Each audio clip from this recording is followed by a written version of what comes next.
I don't think we can be confident about that yet. I think the South African demographics are different from this country. A lot more young people, a lot fewer old people. Time has not gone by sufficient for people infected necessarily to have got sick. It takes a week or two for that to happen. But most of all, we just don't have enough cases and enough experience to make confident predictions about how sick this is making people. And then the other questions relate to the transmissibility. The science so far is that it is highly transmissible. And of course, the biggest question of all is to what extent it's able to evade vaccine-induced immunity or immunity from previous infection. The approach being taken here in the UK and probably almost everywhere else is that with new variants, he who hesitates is lost. If you wait for certainty or for more information, it then becomes too late to do anything very effective. Within the spike protein, not only are there more than 30 mutations, but 10 of them are within the receptor binding domain, which is critical for neutralizing antibodies because that's the bit that binds to human cells.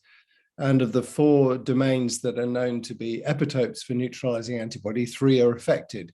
So that might mean that there's still some residual neutralizing activity from that 4th domain, but it also means that 3 others are potentially affected. So lots of reasons to extrapolate from those mutations towards thinking this might really matter.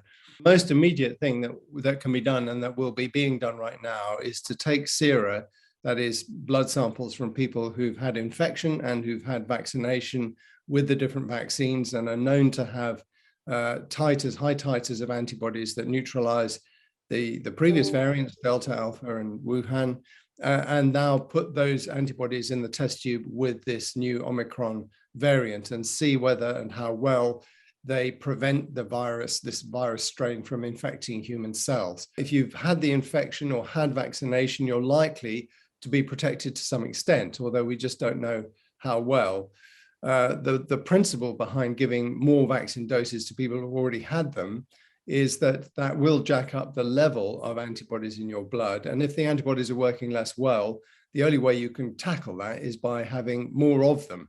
So that's why boosters make sense. But if you've got no antibodies at all because you've not been immunized and you've not had the infection, then you are in a very dangerous place. One of the things that we've discovered already about the virus is that it has the same mutation actually that Alpha had, which enables the PCR tests that we do, or some of them, to pick up the virus quite quickly without doing sequencing. And so that's actually a bonus. It means that we can recognize the number of cases more quickly in that indirect way. And the signs are that there are indeed more cases around than the ones we already know about.